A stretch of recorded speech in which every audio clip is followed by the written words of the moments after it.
සුබ දවසක් වේවා සියලුම දෙනාට.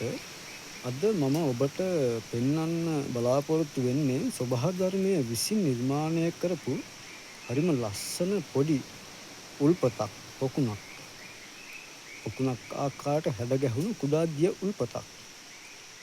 මේ උල්පත වටේට මේ ගස්වල මුල් වලින් සකස් වුණු බැම්මක් ආකාරයට සකස් වුණු මූල පද්ධතිය මුල් සමූහයක් එකතු වෙලා බැම්මක් විදිහට ගෙතිලා එකතු වෙලා තමයි මේ දිය උල්පත වටේට සකස් වෙලා තියෙන්නේ.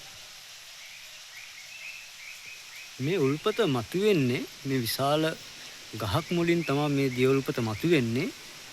මේ ශාකයට මේ ගහට කියන්නේ දියමී කියලා. මේ දියමී ගහ මුලින් තමයි මේ කුඩා උල්පත ඊටාම පිරිසිදු වතුර තියෙන මේ කුඩා උල්පත මතුවෙන්නේ. බලන්න මේ වතුර වල පිරිසිදුකම. ඊටාම පිරිසිදු උල්පත් ජලය.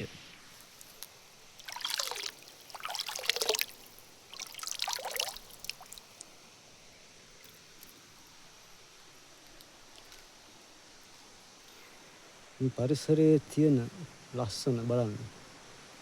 ඊටාම ලස්සන පරිසරයක මේ කුඩා දිය උල්පත පිහිටලා තියෙන අවුරුද්දේ හැම කාලයකම මේ උල්පතේ වතුර සිඳෙන්නේ නැහැ. අවුරුද්දේ හැම කාලයකම මේ උල්පතේ වතුර තියෙනවා.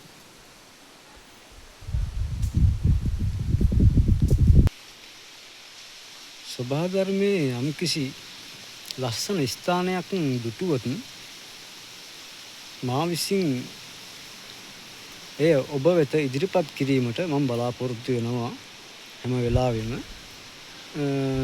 බලන්න පරිසරයේ සුන්දරත්වය විඳින අතර තවත් කෙනෙකුට මෙහි සුන්දරත්වය දැක ගන්න වීඩියෝ එක ෂෙයා කරන්නත් අමතක කරන්න එපා.